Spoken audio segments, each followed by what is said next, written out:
Good morning, guys. I hope you all had a good long weekend. Today, I will be informing you about Miracle of the Han River. Let's get into it.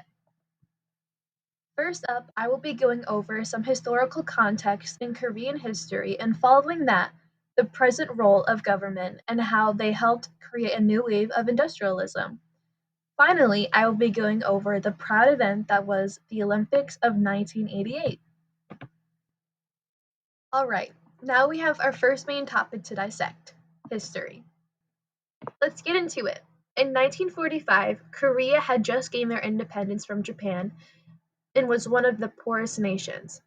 During the Korean War, it suffered terrible losses. 50% of all manufacturing facilities destroyed, 40% of all private homes destroyed, and 20% of all schools destroyed. And despite their best efforts to rebuild their home, it was futile and remained impoverished. Slay. Oh, wait.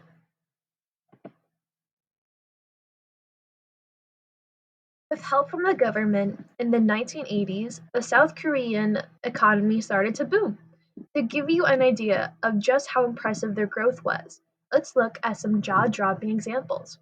First off, South Korea's exports of manufactured goods had almost doubled. They were selling stuff internationally too, and people couldn't get enough. But that's not all. Korea also had the world's most efficient steel plants. I know that might not sound very exciting, but back in the day, they were a big deal. Not to mention, they also had the world's second largest shipbuilding capacity. Woohoo! Seoul as its major city, with a population of 12 million people, is about twice the population of Arizona, for reference. Thanks to the Korean Thanks to the South Korean government, they experienced a total economic transformation and became a major player on the global stage. So, let's give a warm welcoming to President Park Chung-hee. Picture this, it's post-Korean War and things are tough. Jobs are scarce and people are struggling to make ends meet. Strict government labor laws kept people in their jobs, often in what some historians cite as disciplined conditions.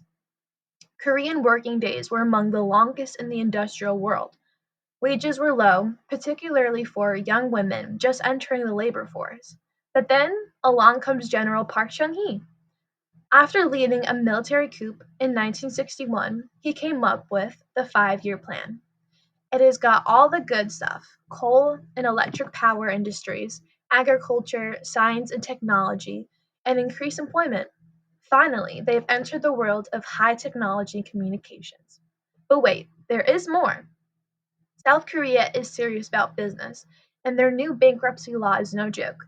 Failure is not an option, so they have severe punishments for when it does happen.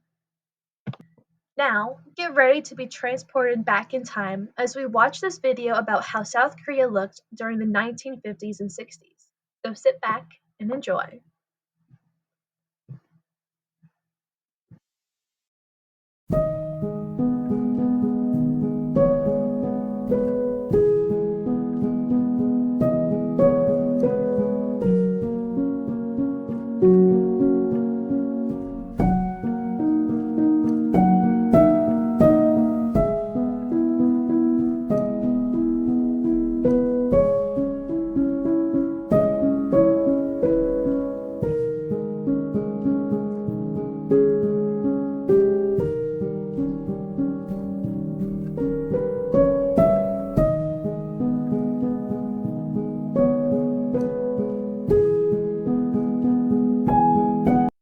South Korea's rapid development of industrialization was due to a combination of things. Let's find out what they are. So get this, after receiving their independence after World War II in the early 1950s, Korea struggled to get back on its feet, as you know, and unemployment and poverty were the biggest problems. But things began to turn around when heavy industries like steel producing and shipbuilding took off, transforming farmers into factory workers and bringing more income into their lives. Thanks to modern technology, urban areas have grown rapidly too, and many people now live in high rise apartments. President Park Chung-hee set the stage with his five-year plan, as previously discussed, which helped even more to boost the economy. He had developed energy resources and increased agricultural productivity by using modern equipment and technology. With international trade and global economic interdependence, South Korea's economy has continued to thrive, making it one of the most exciting places to be. In the 1950s, South Korea was dependent on financial aid from the United States. It supplied groceries, raw materials for agriculture, and facilities. This money was focused on developing rural areas and rectifying the disparity of living standards between the nation's urban centers and the poorer countryside villages. With help from the Korean government, chaebols, meaning business controlled by either the government or other citizens, were able to become successful, thus creating the billion-dollar industry, Samsung. You might be wondering, whoa, who is that on the right? And that is founder Lee Byung-chul of Samsung. It started out as a food exporter but eventually ventured into life insurance and textiles. During the 1960s, it created a Samsung Electronics division that focused on televisions. This product helped boost the economy. The idea of placing a bid to host the 1988 Summer Olympics was initially brought up during the administration of President Park Chung-hee. His successor, Chun Doo-hwan, further developed the idea of South Korea's candidacy, eventually sending the bid in 1981, with the hope that Korea's economic miracle would be recognized by the international community. South Korea was eventually awarded the bid on September 30th, 1981, becoming the second Asian host nation and the first mainland Asian nation to host the event. Try saying that 10 times fast. As the host country, South Korea ranked fourth. As the host country, South Korea ranked fourth overall, winning 12 gold medals and 33 medals in the competition. Let us take a look at the amazing men's singles table tennis win by South Korean Woo Nam-koo and also just look at how fast he was.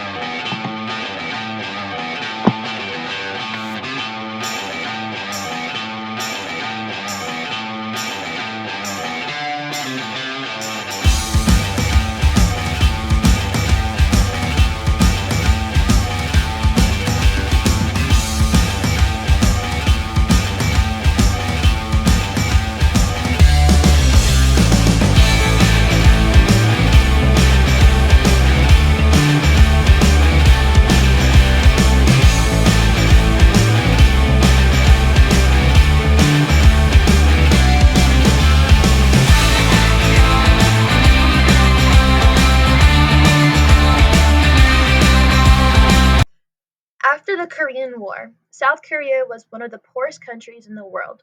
However, through a series of government-led initiatives, the country rapidly industrialized and modernized its economy. Key industries that contributed to the country's economic growth included steel productions, shipbuilding, and electronics manufacturing. South Korea became the envy of the world, proving that, with a little government intervention, anything is possible. I hope you all enjoyed.